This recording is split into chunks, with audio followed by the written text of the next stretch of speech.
Hello, everybody, and welcome to Called Up the Prospects podcast. I am Chris Peters of FloHockey, joined as always by Cam Robinson of Elite Prospects. Cam, oh boy, how we doing? You were supposed to be in Tempe, Arizona right now. I was supposed to be in Tempe, Arizona right now. I'm supposed to be hanging out with Keaton Verhoeff, and it is not working well for me. I sat at the airport all day yesterday. I tried to get to Vancouver to fly out. Everything is locked down. Planes are not flying. I've got one last chance at it here after this show. I'm going to go give it a swing, but I am not hopeful. So don't think I'll be swimming at the pools in Tempe this week. Oh man, and what a time it would be. Well, I am in the polar opposite of Tempe, Arizona right now. I'm in Hastings, Minnesota, getting ready for the AHL's outdoor game, the Iowa Wild Outdoor Classic, featuring the Iowa Wild and Milwaukee Admirals. By the time you listen to this program, you might have already missed it because it's on Friday night here in Hastings, part of Hockey Day Minnesota 2026, the 20th anniversary of that. And Cam, let me tell you, if you want to see a lot of outdoor high school hockey and other levels, I mean, there has been stuff going on all week. Really excited to go to the United Heroes League rink. Going to be a lot of fun, but it's going to be very, very cold. This could end up being the coldest professional outdoor game on record, even rivaling the 2003 Heritage Classic, the original Heritage Classic in Edmonton, where the players said, we're not going to hit each other because it's way too cold. But I am in a hotel, very warm right now. I will not be very warm later.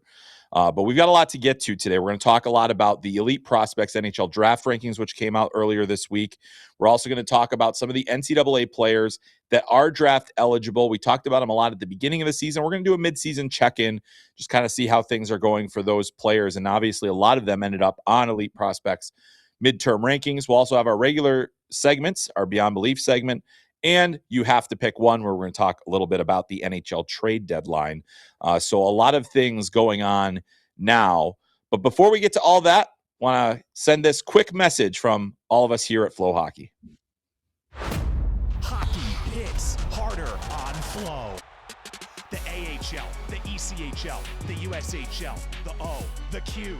So don't just watch hockey, live it. Get your annual Flo subscription now. Yeah, you got to get that annual subscription because there's a lot of things happening and certainly getting close to playoff time. So make sure you get that FloHockey subscription as quick as you can. It's a high value. Obviously, we're getting into that playoff chase season. And, Cam, when the Central Scouting rankings came out, I believe, close to 150 prospects were ranked by NHL Central Scouting because they have a huge list, were on FloHockey or are on FloHockey this season. So plenty of opportunity to see the very best of this NHL draft class. So I highly recommend it. If you are a fan of this podcast and you don't yet have a FloHockey subscription and you're not going to Elite Prospects, do you even know us? Are you even our friends? I thought we were closer than that. But anyway, Cam, despite the disappointment of not being in Tempe right now, you got to have a lot of excitement about the Elite Prospects NHL Draft rankings. The midterm rankings came out. You guys put your list together. We talked about Central Scouting's list last week. I've got my own list. I've got other lists that are coming out later. But you were part of a process with the group there. You guys have a number of people that spend all their time watching. And the headline of this midterm ranking is Ivar Stenberg's number 1, and Gavin McKenna is number 2. And it has been trending in that way, not just at Elite Prospects. I think it's trending that way in NHL front offices. I think it's trending that way in a number of places. Obviously, with the Central Scouting, they're split, so they're both number 1. So they're both winners in our eyes. But in your eyes at EP, what ultimately do you think was the tipping point that put Ivar over Gavin McKenna? Yeah, so unfortunately, I wasn't there at the actual meeting. We had to facilitate. I think we had 16 or 17 people there, and the timing just didn't work out. I was coaching my son's team to a heartbreaking loss in the semis, but a bronze medal. So at least he came home with a little hardware. But these discussions, they've been going on for weeks and weeks, obviously stemming back to the World Juniors, even prior to that too. I will say, you mentioned that we have a whole bunch of people that their entire jobs are to watch hockey. and scout these players and write scouting reports. And we have thousands of scouting reports on all these players. So hats off to the guys that do that. My job has kind of changed over the years a little bit, where I do a lot of scouting still, but I'm asked to do a lot of other things too. So we really rely on a great group of people that know what they're talking about. And so with Ivar Stenberg, he's been the better player. He's been the better player this year. He's been the player whose skill set looks more translatable to the NHL. I think for the most part, everybody had Ivar at number one that watches, that crosses over, except for one of our crossover scouts still had Gavin at number one. We have, guys that only scout North America that have Gavin at number one or in that 1-2 range. But, it was in the discussions before the meeting, and when I submitted my list, I had Ivar number one as well. Is that it was a pretty easy decision at this juncture. Most people recognize that the very top end upside of Gavin McKenna with his skill set trumps what Stenberg can bring offensively. But just the deficiencies in McKenna's game this year haven't been able to boost that and continue to hold him at that spot. And so what Ivar's done, I mean, he's still a point a game in the SHL. He didn't point up as much as Gab did at the World Juniors, but, I think that we can both agree that he was the better player overall, for sure, especially at 5-on-5. And like you said, I think that this is certainly a trending theme with NHL clubs as well. And we're going to get into that a little bit more about who wants to be picking where when the lottery kicks in here too, because it won't be an easy decision at number one this year. No, it won't. And I think that there's, the thing that challenges it is obviously McKenna has been the guy for so long in this class. And, we enter this season saying this is the Gavin McKenna draft, should you be tanking for him, all those different things. And, I think going into the season, maybe we were talking about that more in the public, but I think that there were some alarm bells at least going off a little bit in NHL offices about like, hey, like this isn't, he doesn't necessarily play like those guys. And we've learned lessons too. I think you look back at what does it take for a winger to be number one? And it takes, that special talent. But we've seen that with, Alexis Lafreniere a few years back where, he was the top guy by far. There really wasn't any debate. And yet, as an NHL player, has not lived up to the number one status. As the New York Rangers put out another letter saying, hey, we might be rebuilding. Like, he's a guy that very well could be traded and will be traded at a lower value potentially than, what you would expect for a number one pick. And so, I think you have to be careful with these. But at the same time, with Gavin, it is the style of play. It is the style of play. It's not that he's overmatched in college. It's not that maybe he doesn't have the physical strength. It's just that there's got to be more of a want to get to the interior, to do things, to get to those scoring areas. We've talked about it ad nauseum on this podcast, and especially over the last few weeks. But now we're seeing the results of that as more of these lists come out, and he's not at the top of them. So it's really interesting. And, I think we look back to the Shane Wright year and everybody was 100% it's Shane Wright. And then really over the course of the season, the cracks started showing. People are getting more bold and saying sooner, no, this isn't the best player in the draft. There are other players that are better. And I think that we're continuing to see that. But man, it really is interesting to look at that. And so, the other thing that I know with you and your team and your role changing and everything, maybe you weren't into the nitty gritty of this, but also on that list, I'm just going to run down the remainder of the list. Number 3 was Chase Reed, 4 Keaton Verhoeff, 5 Carson Karls, 6 Xavier Villeneuve, 7 Caleb Malhotra, 8 Ethan Belchetz, 9 Albert Smits, 10 Oscar Hemming, 11 Tynan Lawrence. And I'm realizing that I'm saying these with inflections that may that are maybe unfair to the decision, but the 12 Adam Novotny, 13 Viggo Bjork, 14 Ryan Lynn, and 15 Malte Gustafsson. And I changed my intonation because of and these are what lists should be. There should be differences. There should be things that are, you have different values. I have different values. There's going to be different things. And then obviously when you throw in a collective, who are going to be the voices? And obviously, Xavier Villeneuve is one that jumps out. Chase Reed over Keaton Verhoeff is one that jumps out, although I don't think that that's necessarily as shocking. Seeing Oscar Hemming, who hasn't played a ton yet, but is now at BC, being very high on the list, Tynan Lawrence being outside of the top 10, different things like that. And we can look at these lists and agree, disagree everywhere else. But when you saw your team's list, maybe what was the thing that stood out to you most? Well, to be honest, like nothing really shocked me from that, just from all the discussions we've been having. And because I know, Yeah. some people have, some of our stronger voices and some of our leading people, value some of these guys like Xavier Villeneuve, right? Like we've known that. We've had him high on our list. David St. Louis is a big fan of him. Mitch Brown is a big fan of him. Those guys do yeoman's work. I'm talking they're dwarfing, the vast majority of the scouting reports that the most of the team is putting out there. These guys are grinders. And so, that opinion really carries a lot of weight. And with Xavier too, is that, we look at what the NHL is and what their power play defenseman has become. And you don't have to be Victor Hedman anymore. You don't have to be 6'6" and have a 130 flex stick. We see what Lane Hudson can do on the blue line. Even going back a little bit, we saw what a guy like Shane Gostisbehere can do on the blue line too, right? You don't have to be perfect defensively to impact the game positively on the offensive side, especially on the man advantage. And I tweeted this last week, pure offensive upside from the blue line, it's Zav. He has it. Like, he is the guy at the very top. If he breaks right, he's the guy who's going to be able to put up a point a game because of how he can shift at the line, how he can break ankles up there, get his shots through, distribute through folds, all those things. You look at a kid like Chase Reed, who has size, he has skating, he has a huge offensive bend to his game as well.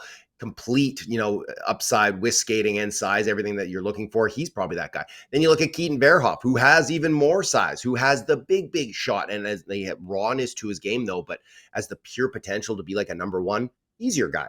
And so I think that we kind of valued them in that way. Looking at our list, a lot of love for Chase Reed. I'm very, very high on Chase Reed as well. I think you're splitting hairs when you're looking at him and Verhoeff.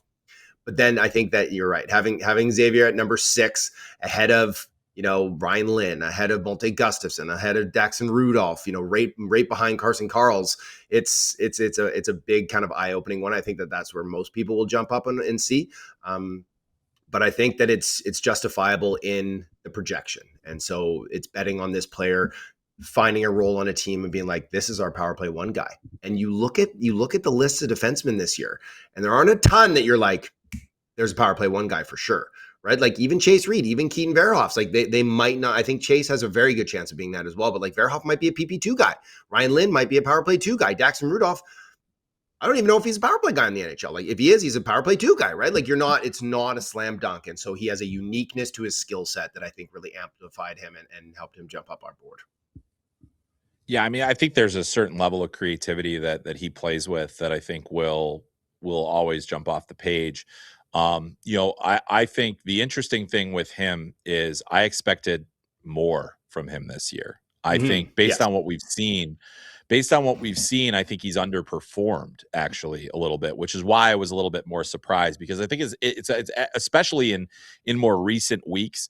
I like the player a ton. I mean, he's exciting to watch. I think there's a lot there. He's definitely going to be, pretty high on my own list as well. Not that high, but certainly in that mix. And I think that he is one of those players where there's a high risk, high reward kind of potential with him in that it's more how he plays, high risk, high reward. I mean, we've seen him in kind of these settings, top prospect settings and otherwise, where, he's kind of, and he does it in his own games. He's kind of this riverboat gambler, and he's sometimes will make plays that, you don't want him to make, or maybe he shouldn't make, but at the same time, the confidence that he has on the puck, the understanding of the offensive game, the skating, the different things that he does. And he also has a high compete level. Like that's a thing that I think is really important about him to point out is like, yeah, he does all the flashy stuff, but he's got some grit to him. He's got a little bit of nastiness. He's not huge, not a big guy. But we'll see where it goes. But it was one of the more fascinating ones for me. And I'm guessing, and I think anytime some of these public lists, you're going to see things that are very different from what an NHL list would be. And I bet you there are teams that do have him pretty high, but I think there's probably a larger segment of teams that are at least concerned about the risk and the reward of that player. I mean, I'm sure you can see that as well, but yeah, I mean, it's It is. He to me is one of the more fascinating players for all the reasons that you mentioned. The possibility of playing power play one, you know, I think he just met Lane Hudson last week, you know, like, and it's like, Yeah. you know, I don't know if Lane, as they shook hands, if there was just like, you know, like an anointing of you are the next me kind of thing. I don't think he's quite at that level. And also I think Cole Hudson is the next Lane, but also different. But you know, there's a lot of other things that kind of come into play. He's a player that I think will bear a ton of watching, and I think Blainville as well. They as a team have a bit underperformed this season, and so that's the other thing is like how much is him, how much is environment, how much is whatever. They're going to be a threat still in the QMJHL, and I think that a playoff run is really going to help him, you know, build his case even more. Anything else on Zav before I move on? Yeah, just like speaking personally, like I agree with you, is that I think that he hasn't reached the level that we had hoped he would coming into the season. So dynamic at the U18s last year. You know, we expected him to really pop off. He's older for this class. He was on a good team. Like I was expecting him to have, you know, 50 plus points at this point, 60 points, like really ripping it up. And that would have, you know, kept him up higher on my board.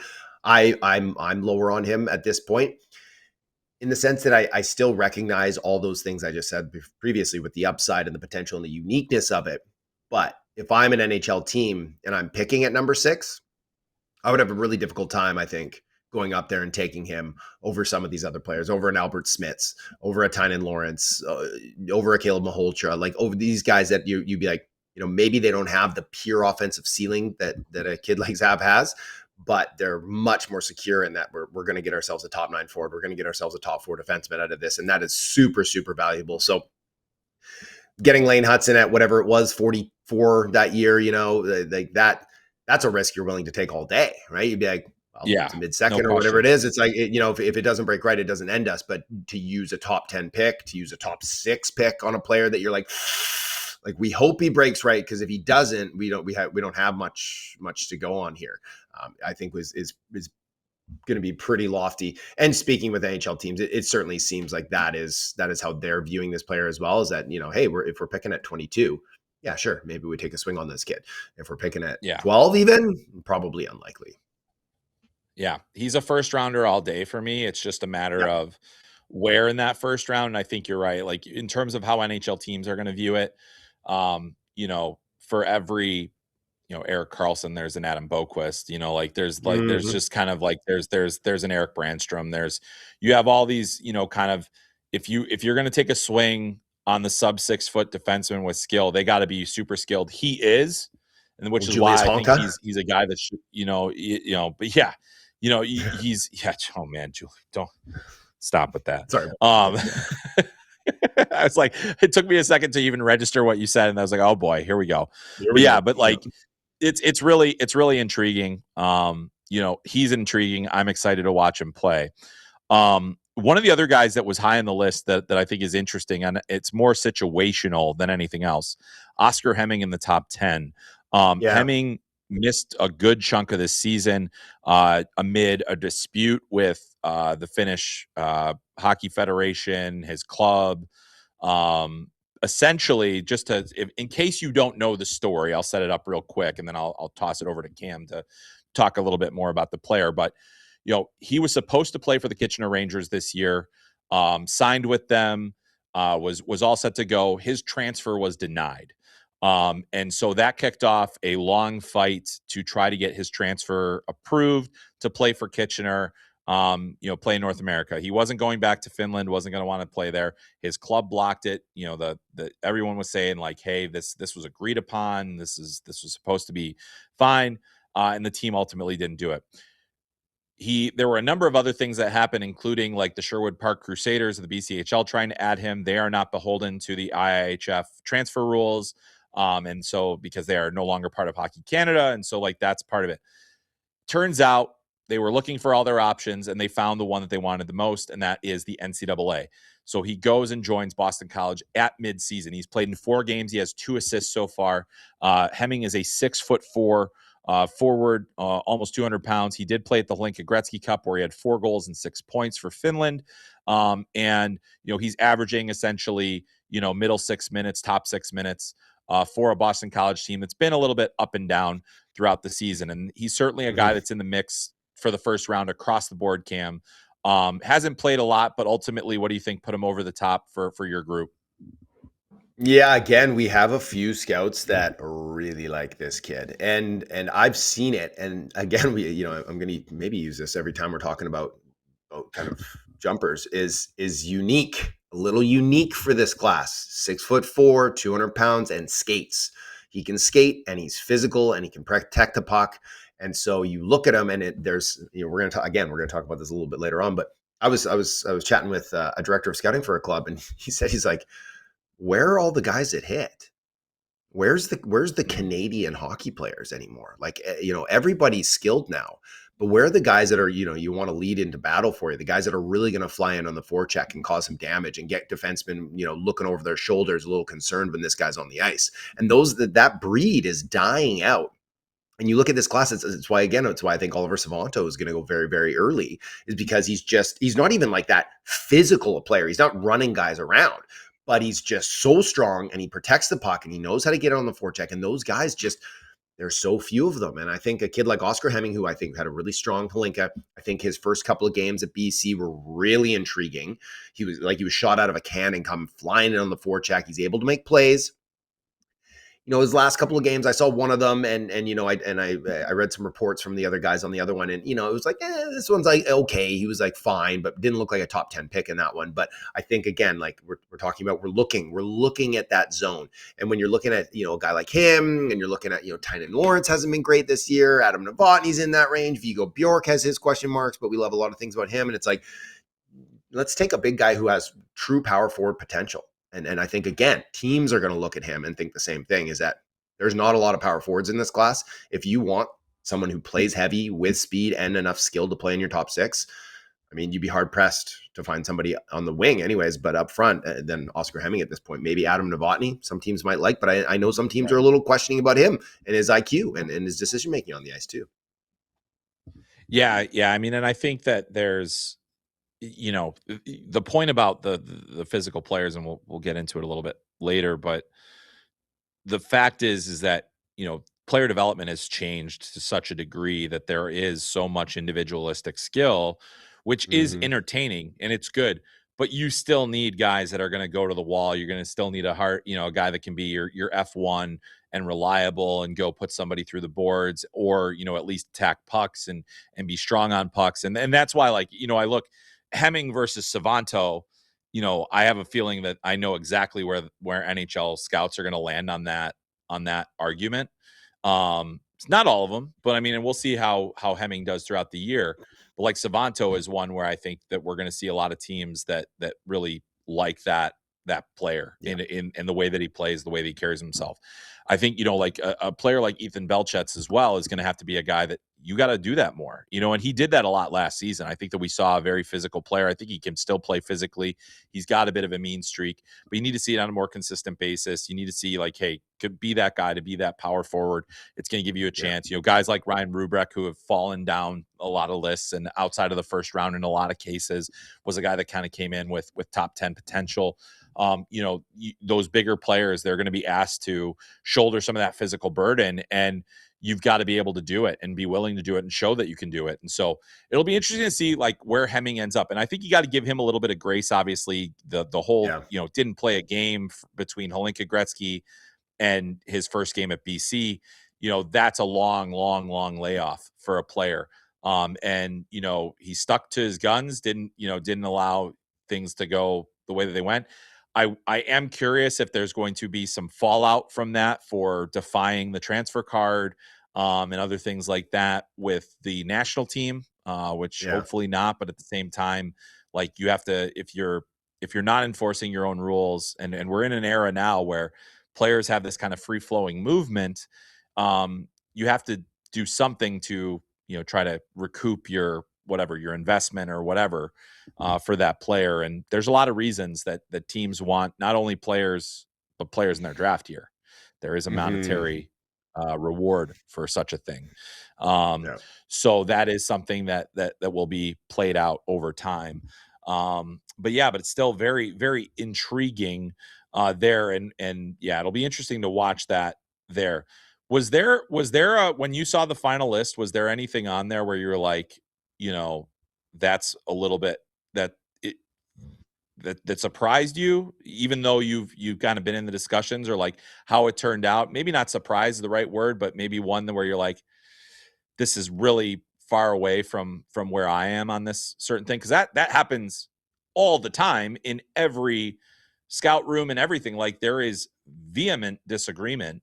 And that's how we get to these lists and these orders. And that's the only way to really get to it, is that you have to kind of take into account all opinions. But was there one where you're just like, not for me? I mean, Xavier at number 6 would be the one I would say. Is that because I'm looking at mine and I've got him, I've got him at 21. So that's a pretty stark difference from the group's list. I wasn't alone on that. Looking at other people's lists, it's he's very high on some, but others, he's down similar. We got a 15 over here. You look around, there's people that have him, closer to 20 as well. But then there's others who have him in that top 10, right? And so it's that discussion. Right. That was probably the one that really jumped out to me. Everything else I think is pretty defensible, right? Like I had Viggo Bjork a little bit higher, but even I'm not sure about that. Malte Gustafsson, I've kind of gone up and down. I'm like, sometimes I watch him play and I'm like, man, this guy's a top 10 pick too. But I think, in that 15 range, that's pretty comparable for where I see him at this moment in time. Yeah, I mean, Savanto, I'm higher on. I think Savanto, I believe we had him at 16 on our list. I like him closer to that 10, 11 range. But again, like, we're not talking about huge discrepancies here. Generally from the board, like I think it's pretty spot on, like Daxon Rudolph in the mid-teens, Sheloff and Klepov kind of rounding out the teens. I think all those things are very justifiable. I like the, Wyatt Cullen jumping up to 24. Mm-hmm. Mathis Preston holding his spot in the first round. Again, I like that too. I think that it's been a bit of an underwhelming season, but he still has that juice. Maybe Elton Hermanson, who I'm higher on too. I like him in the teens, and we've got him closer to 30. That's a player that I've seen some really quality games from, and talking with this staff afterwards too in the discussions, and one of our Euro guys brought that up too. He's like, Hermanson, we probably should have had him higher, and I seconded that. And everyone was like, yeah, we probably could have had him higher. He's one that we could look at jumping up next one too, because it's not an exact science. It's a difficult process, especially when you have 16, 17 people in the room, but also all the other scouts that have dropped their lists in there too, and you have to weigh them as who's doing how much work and whose voice is loudest too. So it's a process that we've continued to evolve over the years. It hasn't gotten any easier, especially by adding so many more voices to the team too, which just, more information, more bright people, but not everyone's going to agree. So it's a really fun process. I was really disappointed I wasn't able to make it this year for this time around, but hopefully I'll be there for the final one. Yeah. And I mean, that's it. There's still so much runway left in this season. Like things are going to change, things are going to go different ways. And it's, I think it's interesting. The one thing I wanted to, and I'll share mine as well. Like, is there a player in this class that you feel like, you're more than willing to go to bat for on a, like in the more if there was in the hypothetical that there's a fierce debate, who do you think is the player that you would, pound the table for, fight for the most to make sure that they're appropriately rated? Probably Ryan Lynn. That would have been my guess for you. Nice. Yeah. I mean, we know this isn't new to me. I really like the person. Like he is a good kid. But he also has this a huge desire to win and to improve, and he fights and he works hard at it. And you can see that battle on the ice. He isn't the biggest player, he's sub 6 foot, but he said it to me too. He's just like, if that, inch or inch and a half makes a difference for an AHL team, well, then that's going to be their loss. I think that he's shown us tremendous defensive ability in years past. And I think that he's really elevated his offensive game. Like when he went down with that injury, top scoring draft eligible defenseman in the CHL. Like he knows that on not a great team. Sure, that means he gets tons and tons of minutes, but I mean, he's a good enough player. He'd be getting tons of minutes anywhere. I think that he is a player that I'd be willing to bet on, that even if it's a power play 2, even if it's a PP2 guy who sees penalty killing time and is like your number 3 guy, your rock solid guy that you can lean on to anchor that second pair. I mean, give me that in the middle of the first round all day. Like I can make an argument that value's up closer to single digits too, because when a draft, when you look back on a draft 10 years later and you see like, hey, this guy got taken 8th, if that's the player he turned out to be, a number 3 defenseman who can chew up 20 plus minutes a night and help out on both special teams, be a leader, be a guy who works for you and sets the tone, like that sounds like a huge win to me. So I would go to bat for him to stay in that whatever, 12 to, no later than 15 for my money is where I've kind of got that locked in. Mm-hmm. Yeah, very fair. And yeah, I think, like I don't really think this is not a commentary on him being low on a list, because I don't think he is. I think 13 is a real we got him 15, spot, I think. and that's where Vigo Bjork. Yeah, you got 13. Yeah, 14, and my guy would be the one that's right ahead of him at 13 is Vigo. Yeah. And like, because Vigo is the one, that's the kind of player where you're going to have to fight for that player because of the size, because of the skating. You say like, we need him, and to me, it's about just, there's so much proof of what he is and can be and where he has gotten to. I mean, it's a big part of his story that he was the all-time, scoring leader at the J20 level. That's a big part of his story, but the transition into professional hockey, the reliance of coach after coach on him to play a role that is ahead of his years, the versatility that he shows, the hockey sense that he shows, the compete level that he shows, those are the types of players that I think can help you create more of a culture within your group as well. We talked about it last time about how much those players respect him. And, he was a big part of our discussion last week about, should he be in the top 10 discussion? And the more and more you look at this, and it's like, there aren't a lot of players in this class that I'm able to get excited about, feel strongly about, and somebody that I want to really go for. And Vigo has become that and similar, like great person, great personality, inquisitive, always learning, trying to suck up everything that he's being asked to do and just doing it. He's a really interesting guy and player. And I think that's a player that, traditionally is not going to have the love collectively, I would think, in a lot of scout rooms, but who's going to be the guy that stands up. If you go back and you look at, like, I love seeing those little, snippets of scout meetings, and you can see some of the guys that have been, fought for, how hard did the Montreal Canadiens, like if you've seen the video of them fighting for both Lane Hudson and Jacob Fowler in their scout room, that was a very compelling video about, what, and that was basically saying, hey, like, we need somebody that does what they do, and we don't have anyone like them in our class. When it came to Jacob Fowler, his winning pedigree was such a big factor, and there are things you can talk yourself into and out of any player really easily.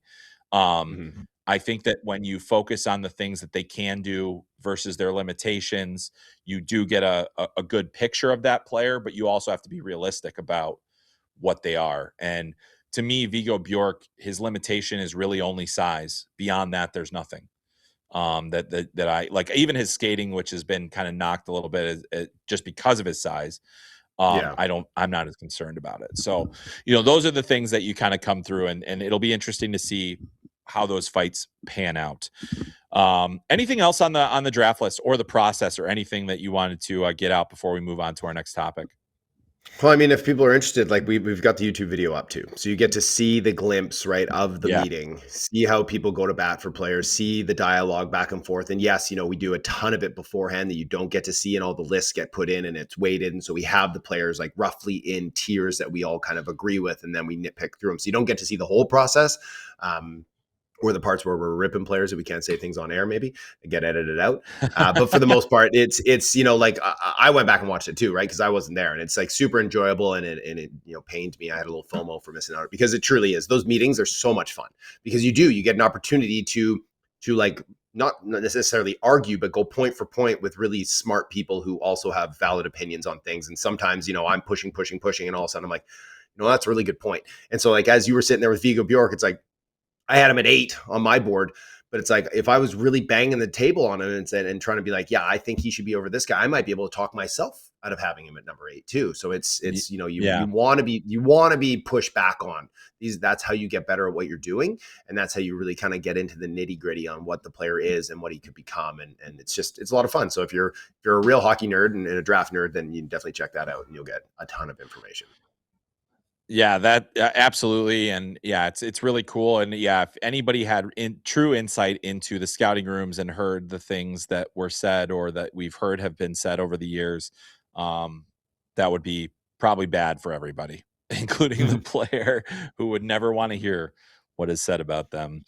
Right. Sometimes yeah. But anyway, so we're gonna move on to our next topic. And, we've talked about it a bit throughout the year. I thought it was appropriate time to check in post World Juniors, post, getting back into the swing of things in this semester. There's also been some additions to the group in terms of players that are now part of the NCAA, including Oscar Hemming and Tynan Lawrence, who were right next to each other on the Elite Prospect rankings. But Cam, looking at the NCAA, there are 8 total players that are draft eligible, first-year draft eligible this year that are there. Gavin McKenna, as we know, Keaton Verhoeff, Oscar Hemming, and Tynan Lawrence just added. Ilia Morozov, who we talked about quite a bit last week from Miami University. Adam Valentini. And then you've also got Landon Nyes at UMass and Lincoln CUNY at Arizona State that have been there. The first 6 guys on that group that I mentioned are ranked on EP's midterm rankings. McKenna 2, Verhoeff 4, Hemming 10, Lawrence 11, Morozov 20, and Adam Valentini comes in at number 51. As we look, so the update on Tynan Lawrence, we talked about him going to BU, taking the bet. He's played in 5 games so far. He has not had a point. He has averaged, second line center minutes essentially. And that's it's a bit early to assess, but so far not, in terms of not helping, not necessarily hurting, but just not helping at this point in terms of, we talked about if he wants to go number 1, he's going to have to, kind of go in there and make an impact pretty quickly on a team that's struggled this year, quite frankly. But looking at the group, so we'll break it down. We'll start at the very top. We'll go with Gavin, then we'll work our way down. But Gavin McKenna, 24 points in 20 games, had his best game point-wise as a college player against Notre Dame. Recently, Notre Dame's been essentially last place in the Big Ten this year. So continuing to kind of feast on some of the weaker opponents at this point. But 24 points in 20 games, 1.2 points per game at the collegiate level, pretty strong. Not, certainly not at the Celebrini or Fantilli or Eichel levels, but still good enough.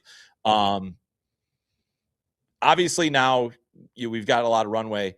We don't need to get too much into Gavin, but from a points perspective, at least, he's still doing what he's supposed to be doing. But that was really never in question, was it? No, and I think that through all of this dialogue, and I'd meant to cut in there earlier and say it, is that, this kid does something very well, and it's put points on the board. And at the end of the day, you're trying to get points on the board to win hockey games, right? So if you go in with your eyes wide open on what I had a scout text me that probably 3 months ago. He was like, Did people not watch McKenna last year? Do they not know who this player is? Nothing has drastically changed here. It just looked a little different in Medicine Hat than it does now at Penn State. But it's essentially, he is the same player that teams thought he was. It's maybe more the effort and the body language that has got teams being like, now we're a little wondering, but he knows how to put points up. And so he's doing that right now. And if you put him on a different organization there in college hockey too, you put him in Michigan, the way they're running around scoring points, maybe he's got closer to 30. You get a little puck luck early in the season. You put him with some better line mates, or maybe he's got 30 points right now. So now the dialogue's a little different. Now it is a little closer to Celebrini and Fantilli and Jack Eichel, that kind of production rate. So he's still a very, very good player. And I think that when you start at the top and it looks like you're a rock solid number 1 overall pick, no one's going to touch you. And then that gleam comes off a little bit. It's easy to start getting down on it. And the way you're talking about him is like, all we're talking about is his deficiencies. He's a very good player. And he's a player that is almost assuredly going to go at the top of this draft class, whether it's 1, 2, Right. 3, 4, whatever it is. He's a lottery pick, and those lottery picks are very valuable, and teams are going to invest a lot of time and energy and money in making sure that he becomes a first-line winger who is going to be setting up and dropping dimes on your top power play unit for years to come, and that's gonna result in a lot of points. So let's remember, Gav is doing pretty well. I think he had a really good game there last weekend, and the points are going to continue to come. I think he's got a bit of a chip on his shoulder at this point, coming out of the juniors too. Yep. And it wouldn't surprise me if we see a little more jam, a little more points, the point production go up a little even further as he pushes into the final stretch of the regular season here, and kind of gives the last glimpse to the scouts. Right, and this is the last, last little bit he can show them. Yeah, and I agree with that, and I think that, ultimately, when we look at part of this discussion too is, did they make the right call? I mean, like, really, if Gavin stays in the WHL and he puts up 200 points, I mean, yeah, maybe he solidifies himself as the number one prospect, but has in the process not really gotten himself to a level that, when he goes into the NHL where maybe that, he hits a wall because it was challenging, and he's hitting it now, which I think is a good thing. I think, from a developmental standpoint, he did what he needed to do. And he said it multiple times. I wanted to be challenged. I'm getting challenged. Those are the good Adversity things. is good. And yeah, exactly. Like this is the opportunity for him to wake up a little bit and say, hey, I've got this to do. And so I'm not, like, that's the thing is, like, we say, okay, well, maybe he's not living up to expectations, but as you mentioned, he's still a very good player. And that's something that we cannot forget, is that there is, and especially in this draft class where there isn't a ton of like superstar caliber talent. There's a lot of future NHL players, but like, at least to our eye now, could some of these guys pop later? Absolutely. Like, I mean, including Gavin, who could pop even more. And we could look back on his draft and be like, oh, I don't know. And we'll, like the whole number one discussion, the pressure of taking him. And I think a big part of the pressure is the fear of overthinking it, and saying, oh, wait, we had all this other evidence that he could do it. But there are valid concerns. Looking at the other, we talked about Keaton Verhoeff last week. We don't need to spend a ton of time on him, but, he is also, I feel like, taking steps at this stage of the season. And, if you're lucky enough to get to Tempe at some point, you'll be able to see it in person as they play Arizona State this weekend. But that's the other thing that I think, I was talking to my buddy Brad Schlossman, who covers North Dakota. And he was saying, like, even from World Juniors, you can see that Keaton is, noticing like where he needs to, make those subtle changes to his game to better impact the game. And then also to not take the foolhardy risks that he was taking as a freshman or, in the first half of the season. So to me, I think that that's the most important thing for Gavin, for Verhoeff, for any of these guys. Have you progressed over the course of the season? Right now, it looks like Verhoeff is. I don't know how much, hopefully you'll get more in-person insight if the fog lifts at any point. But, just generally, that's another player where I think he made the right call for what he needed to do and where he needs to get to. And how do you feel about it? Yeah, originally it surprised me that he was jumping. It's not something that was on my radar originally, that he was going to leave because he's so young, right? But I like it. I like it for him, and Schloss, he's a good dude, and he's a bright mind too. And I think he's right. I think that he recognizes, and same with Keaton, that he recognizes, like, hey, here's where I am. Here's my strengths. Here's my weaknesses. What do I need to do to get everything to be strong and to improve? And so he is learning on the fly. I think we even saw it at the juniors, that he was learning on the fly, that, some of his best games came later in the tournament too, where he felt a little more comfortable to jump up and showcase some of that soft touch and that playmaking ability that he's not necessarily known for because he has the big, powerful shot. But, at the college level, defending is not easy. Defending at 17 is very, very difficult. And so it's been it's been, kind of a trial by fire. And I do believe that he's starting to figure out, and hopefully I will be down there to watch those games. If I don't, I will watch them anyways, just because I'm Yeah. going to be heartbroken that I didn't get to go hang out with them. Another thing about Verhoeff too, and I've had a chance to speak with him and speak with other people around him. He's a great kid. There's going to be a lot of great kids in every class, but I have a feeling that he's going to walk into combine rooms, meetings, and teams are going to be like, let's bet on this guy. He is, he's thoughtful, he's intelligent. And like I said, the ability to recognize and develop mid-season is huge. And not everybody, oftentimes we get to this point in a player's career, like they're playing college hockey, they're playing junior hockey, and it's like success is based on wins and losses, championship banners. Can you go deep? Where some players, they're not going to be in that situation, but it should be, it's like success is like identifying my weaknesses and improving on them throughout the season. And yes, that's an individual mindset and you're playing a team sport, but at the end of the day, it's like you are trying to further your career at the same time. And I think he's taking steps forward to better himself as a player. And that you're right, that North Dakota was a great choice for him. Yeah. And hey, credit to him. And I think all those things are important. And being all of those things and then being 6'4" doesn't hurt. Yeah, it's right-handed. And right-handed, but that's the thing is you have all those things. And then on top of it, you have the physical tools that we're looking for. All great stuff there. That's big. I don't want to, since we talked about Ilia Morozov last week, I don't think we necessarily need to belabor that point, but I did want to talk about Adam Valentini, who was number 51 on the EP list. He's a guy that, kind of came into the year with some first round buzz. He was another guy that we thought was going to be playing for the Kitchener Rangers this year. Ultimately, after the Hlinka Gretzky Cup decides I'm going to Michigan now, as opposed to later, Michigan brings him in. And I will admit, he has performed far better than I thought he would as a freshman. Yeah. In terms of his points, and this is the thing, like Michigan is a wagon right now. He has 19 points in 24 games, which is really, for a younger than true freshman, a very impressive showing. He's playing, middle six to top 6 minutes throughout the season. He's, his production's been fine. He has 40 PIMs, which is funny, but that includes 2 10-minute misconducts in there. I don't think he's going to win the Hobie this year. But he had a good, not amazing Hlinka Gretzky. He had 4 points in that tournament. Ultimately, Canada did not win the Hlinka Gretzky this year. But he goes in and really he was able to kind of make an impact early. Michigan had a pretty weak schedule to start the season, so a lot of his points did come there. They've slowed a bit in Big Ten play, but he has definitely overperformed expectations. Yet I think that I was not surprised to see EP's ranking at 51. I think that that's a very fair area for him to be.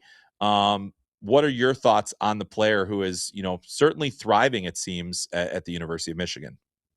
Yeah, I like you, and we could cut right now to whatever I said when they announced that he was going to go, and I was like, what are we doing? They have so many freshman talented players. Where are you going to fit in the lineup? How are you going to produce? This is going to be a tough spot for him to show. But I forgot one thing about Adam Valentini when I probably said that, or what I didn't give enough weight to, is that kid is a dog. Right? He outworks, he outpaces, he is on pucks, loose pucks, on bodies. He's not the biggest guy. He's 5'11". He's not the fastest guy. And those two things are limiting. That's going to hurt him on draft day. But nobody outworks this kid. And so he gets his points through sheer effort. And so, with that size and with that skating, it's not your traditional archetype for a third line energy checker. But that's where I project him to be. That's the type of player he's going to have to become, because I don't think he has top 6 skill or speed. And he's not going to be a grinder like a real fighter, but he's going to have to. So he's going to have to turn himself into that checker, that energy style checker. And so he has the tools for it right now, minus the skating and the size, which are kind of big, which is why, if he was 6'2", or he had 6'2" and he could skate, he'd be up in the first round, but he's not. And so, like you said, around 50 on day 2, you might be able to get yourself a player out of it. You might not, but I think he has absolutely succeeded at Michigan this year. And he's found himself a really keen role in that top 9, in that middle 6 kind of area. And he's doing well. So he's certainly helped his stock in that regard, but I don't think it's changed the projection on what he could become. Yeah, I think you're right, and give him all the credit, for the way that he's played this year.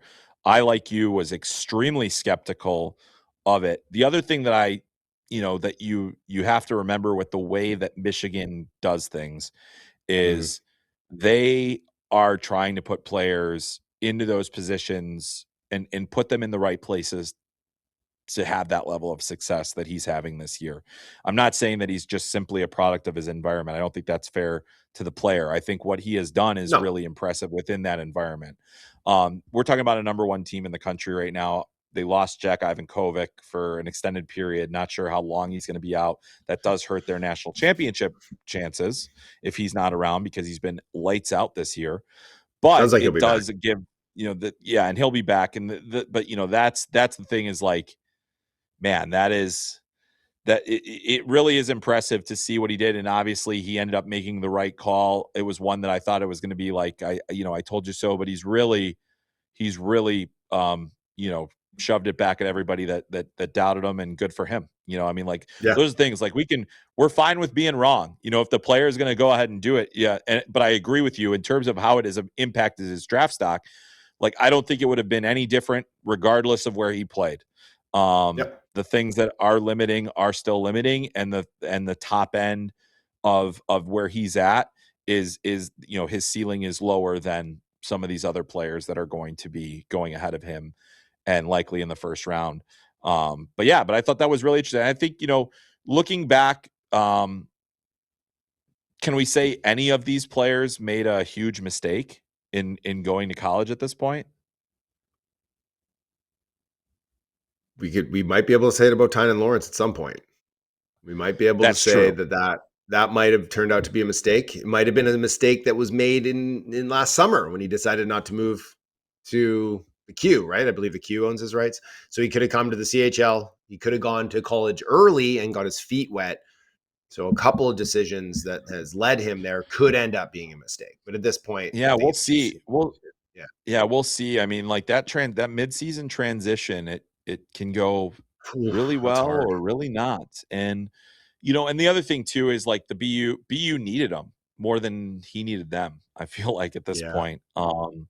And that's not usually a position you want to be in, but I think ultimately, I think that one was, I appreciate the bet, and we'll see where it goes. They still have, like, what happens if he has his breakout, similar to, like, Yegorov had. He was unbelievable from the second he got onto campus last year at BU, and then goes and has a starring role at the Beanpot.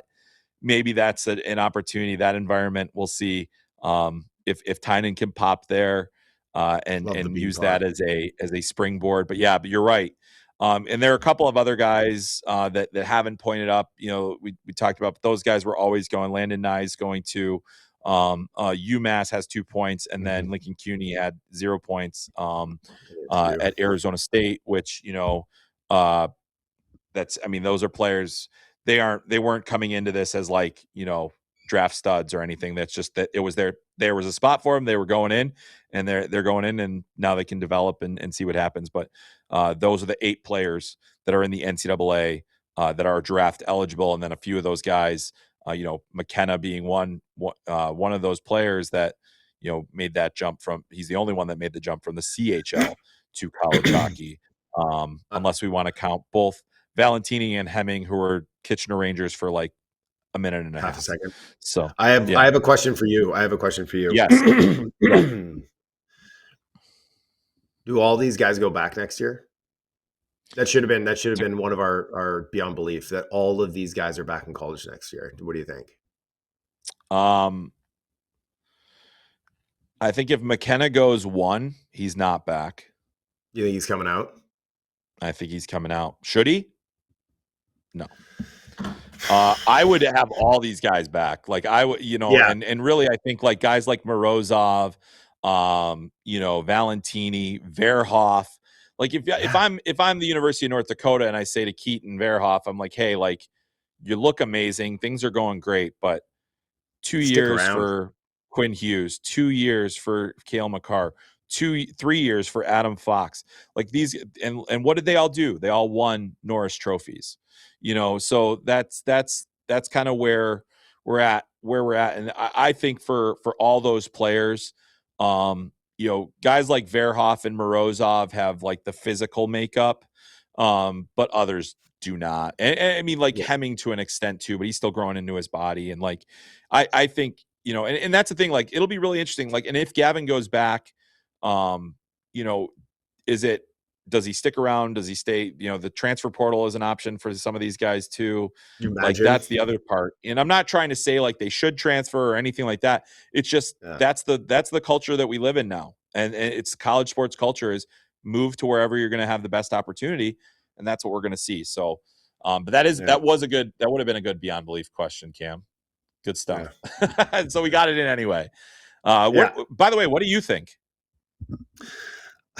I'm like you. I think that sorry, fighting a frog here. I think they all should go back, but the two things with Gavin is if he goes one or even if he goes two, the name brand, right? Teams that are picking that low often want to get a little shiny toy, sell some tickets, sell some jerseys, and he is that name brand player where, Keaton Verhoeff, great player, name brand to some, but not to probably the masses. And so, you take Keaton Verhoeff at number 2, you're probably feeling okay with sending him back for another year. The other thing with McKenna is, like you said, and you brought it up with the transfer window, it's like, I'd feel a lot better if he was going back to hang out with Nighty at Michigan State to go get another year there, right? Or even at Michigan with Naruto. Like, I don't think Penn State has been a great fit for him developmentally. And so if you're the team drafting him, you're like, maybe we would do a better job. Maybe we want to get our hands on him, get our development guys on him, whether that's in the American League, whether that's in the NHL, whatever, right? Maybe we want to turn this into into our player versus sending him back to Penn State for another year. Yeah, it's going to be interesting. I mean, like, the Penn State's got some good, really good incoming players and other things and I think that they're going to have, a post McKenna bump, but it's going to be interesting to see how that all works out, but fair points all the way around. All right, let's get into our Beyond Belief segment, Cam. And we're going to talk about some of these players again, or at least one of these players again, because I'm going to kick us off here in Beyond Belief. I'm going with it. And this was inspired by the list that Elite Prospects put out. And my first Beyond Belief for you, my friend, is Caleb Malhotra gets selected before Tynan Lawrence on draft day. So we're talking about two centers that have a lot of love all the way around. Absolutely believable. Absolutely believable. In fact, I would say at this point, at the end of January, it is much more likely that Caleb Malhotra goes before Tynan Lawrence, I think. And I think that NHL rooms are feeling the same way. Certainly the ones that I've been talking to, many of them do. Some people aren't buying the Caleb Malhotra hype. I will say that is that, there's a lot of people that are thinking that this is a top 5 pick. And there are some people that still think that, you know what, I think he's more like a mid first rounder. But I do think that he is maybe the player who's improved the most this season among kind of those that top 30 to top 40 players. The way that he is, he used to play kind of like a paceless game, right? Where he was scoring in junior ways, where he was able to dictate the pace, slow things down and make his plays. Now he's starting to use speed to break down the coverage. And I see that, and he's starting to use his handles a little bit more, and his shots coming on. He's just taking like serious steps, and he has good defensive game too. And he's a leader, and he has all these things going for him that it's really easy to buy in on this kid as being the number 1 center in the class. And so absolutely believable that he will go ahead of Lawrence. Yeah. So I think it's believable as well. I'm still a believer in the Tynan Lawrence, but the thing is like, if things keep going the way that they're going at BU, it's going to be tougher and tougher for him to do it because, Caleb Malhotra comes in out of the BCHL last year. He was a player that was playing on the college track. So he did not play in the OHL last year. So this is a guy, he comes in out of the BCHL, comes in and goes into the best team in the OHL in terms of total talent. And when it was funny, like when we were talking about the trades that Brantford was making to improve their team, Caleb was nervous that he was going to be in those deals because of, he was a young guy. He is a core player for them. He's a guy, and that to me is what stands out. He is fearless. I agree with you. Like, he is among the players this year that has done the most to improve their stock based on their performance this season. He's not simply a product of a great team. He is a driver on a great team. And I think that's, to me, very, very impressive about him. I like the player an awful lot. So it's believable. Is it, I haven't made the switch yet, but it's much more of a discussion than it ever has been for me. Yeah. Okay, I got this for you.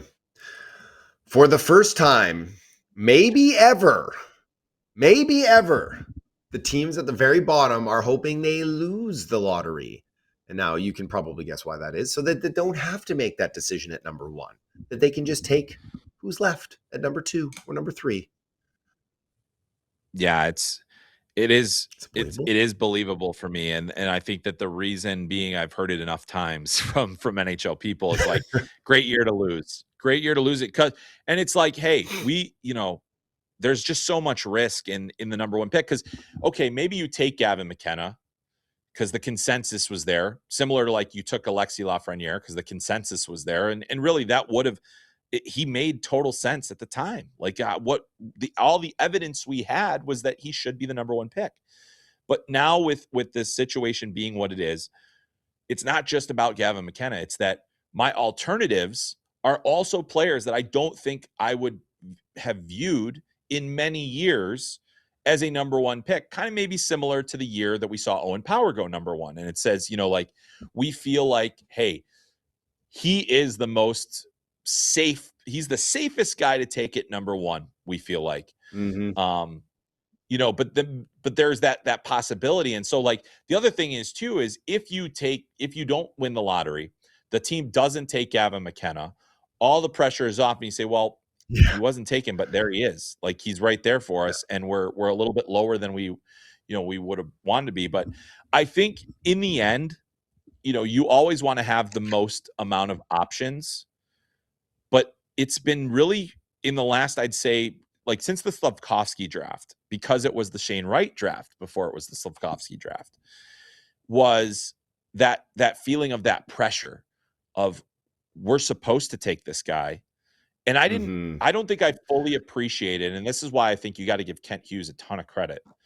I don't think I fully appreciated how much that pressure does seep into those decision processes, and how much it can impact the general manager's decision. So that's why it's believable for me. Let's put another one out there. How about Nolan Patrick, right? It was the Nolan Patrick draft in 2017 or whatever it was, right? He had the monster D-1, and then he didn't have a great, but it's like, it was just anchored. The feelings, the thoughts were anchored to him. And I bet you, if you go ask the Flyers how they feel about that, when Nico Hischier jumped ahead and went number 1, and then Miro Heiskanen went number 3, and then Cale Makar went number 4, and then Pettersson, like all these guys where it's like, I bet you they were like, we screwed up. We put him at 2 and we took him there because of what we had, the feelings that were anchored to that player. Even like a guy like Vasily Podkolzin, right? How monster Holinka. Yeah. And that just anchored him. That just like held him there for his entire draft eligible season, that like, this guy's a top 5 pick. This guy's a top 10 pick because of that one showing, where the rest of the body of work was like, is this guy a top 10 pick? Is this guy a top 5 pick? And same with Nolan Patrick. And so it's like, you do, it's at some point you have to let that go. And I think teams are probably starting to learn that now, but I think that I think it's believable, because you get Gavin McKenna at 2, you're feeling pretty good. You're like, hey, we needed a score. We needed a producer up front.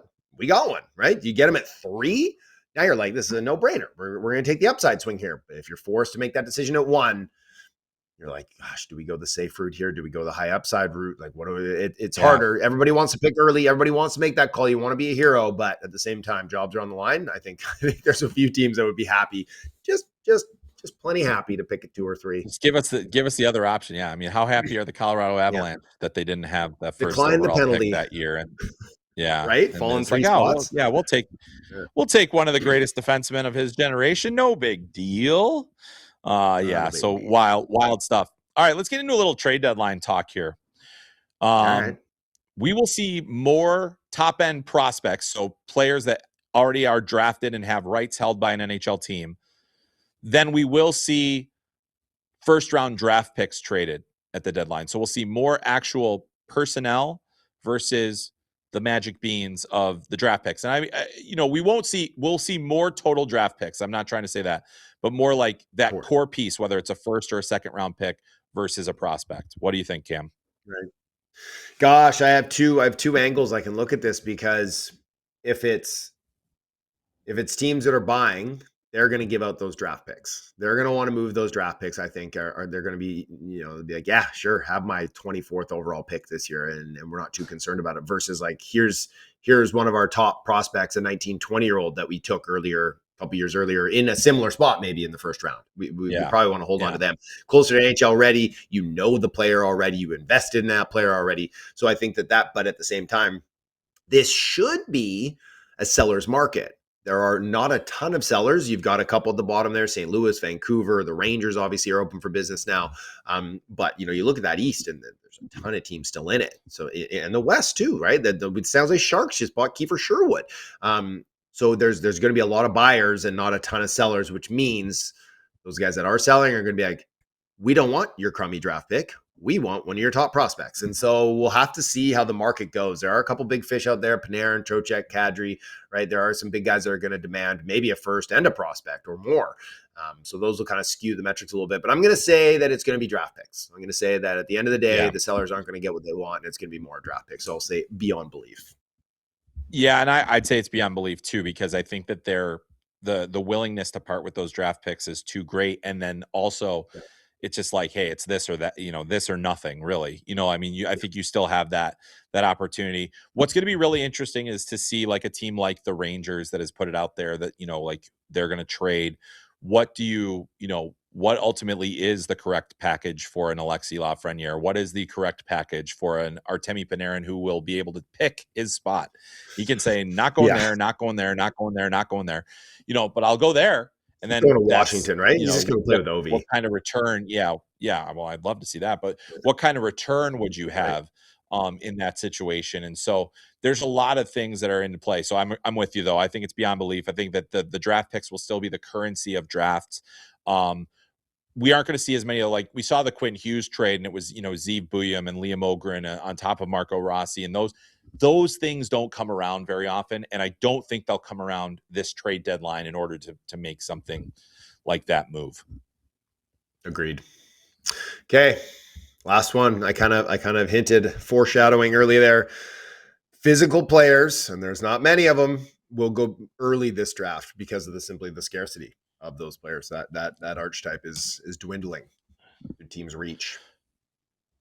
Yeah, totally believable. Totally believable. I think like Oliver Savanto is a guy that very well could sneak into that top 10. It'd be lofty, but he could sneak in there because I think that you're going to look at a player like him and say, I need some of that aggressiveness on my team. I feel like that's how we're going to win hockey games.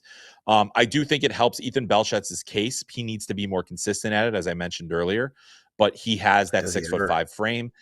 He has that, there's that size, that power, that aggression, that helps. I think the fact that Carson Karls isn't afraid to lay a little wood, is going to really help, in that regard, in terms of his being, his being, moved around. Yeah. And there are guys that'll drop the gloves and other things too. And like, that's why I also think that the value of guys like Adam Novotny, who is a solid, tough to play against guy, that is there. So it's not just about guys that are physical in terms of that body checking ability, but it's like guys like Brooks Rogowski who have that size. It's going to be guys that are these, because there are a lot of those bigger, stronger players in this class that might not have that top end ability of some of these other players. But the thing is, the game, when it gets down to it, when it gets down to the nitty gritty, and you look at the teams like the Vegas Golden Knights, like the Florida Panthers, you're like, we still gotta be boppers. We still gotta have some guys that are going to make it difficult, and the game remains physical. And I think that's really important lesson for any player that's out there developing your talent. Yes, spend all that time on skill development. Get better hands. Get a better shot. Get your feet right. But you can get drafted on work ethic and physicality. You can get drafted and you can get jobs on that skill, and that is a skill. Like we talk about skill players, that is a skill. That is something you bring to the table to get you drafted, to get you to play hockey. So that is, I think those physical players are going to be a premium in this draft class. Yep. Same here. Sometimes you gotta be a dick out there. Like, and you gotta pick your moments, but like, it's an art. It's an art. And if you can do it and you have feet and you have enough skill to play, you're absolutely right. You can overcome it. Because there's guys out there that have all the skill in the world, but don't have the will to do it. And their names, they're going to fall on draft day, and they might not make it at the end of the day, even if they have infinite more skill than you. You look at a guy, remember like Colin Fraser? That guy wasn't super skilled. Yeah. He literally worked and ground and fought his way to 3 Stanley Cups, right? And a 10-year pro career. Yeah. Like that guy. Yeah. And then you look at some of these guys that, Ryan Rubrick, you look at him, he's got size, he's got so much skill, but it's like, you got to light so many fires under him to get him going. That would kill me if I was looking at a player like that. And it's like, I turned my career into this because of work ethic. And you can't, even when you could be a first liner, if you gave, half as much effort as I gave. And there's going to be a whole bunch of scouts in those room that did those things, right? Yep. That's the thing. You look at the guys that are in a lot of these scout rooms. It's not the most skilled guys, right? It's a lot of guys, and and that's not an indictment on them, because there's also a lot of people, obviously now with analytics and everything else at play. But a lot of those guys were the guys that were worker bees, that were and they are now, because you have to be a worker bee to be a scout. There's so much work that goes into it. And but and Colin Fraser is one of them. He's one of the guy that you mentioned. He's one of those guys that's out there pounding the pavement. And I think that there's just a lot of, as we work on skill development, you need to have that, right? You need to be special.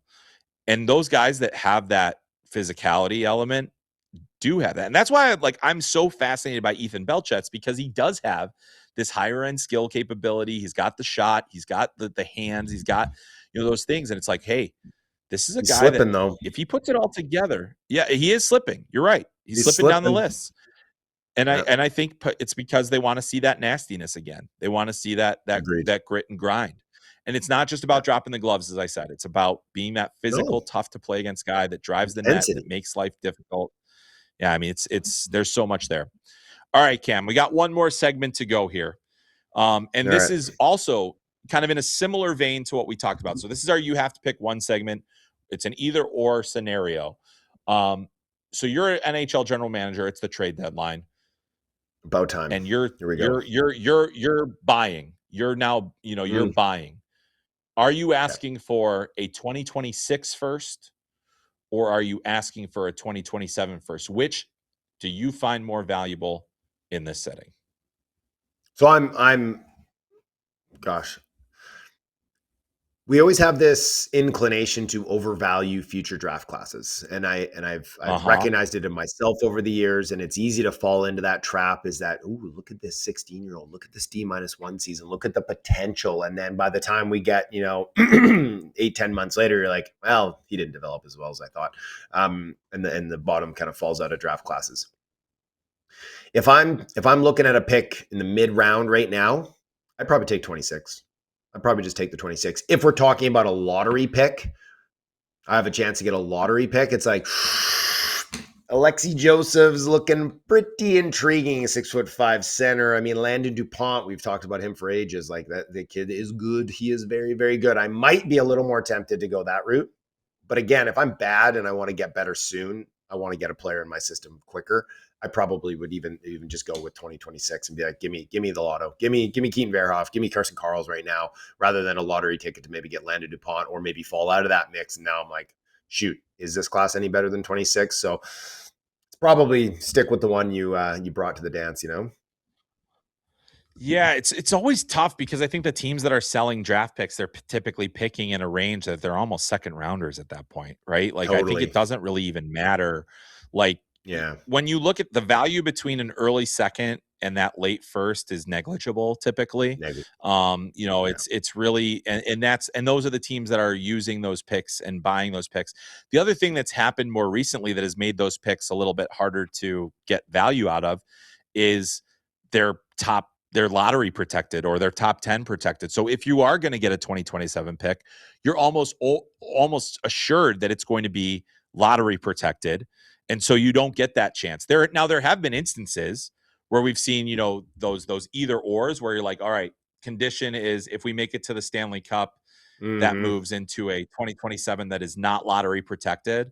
Like those are the different kind of conditions that you put onto it. So if in this either or scenario, I'm also going to take the 2026 pick. I'm going to take the class that I know the best. I'm going to say we know who's in this range, and I think that the known knowns are always a better thing than what we can't know. And it is a gamble, and there is so much gambling that happens when we're talking about draft picks and these trades and other things that you do.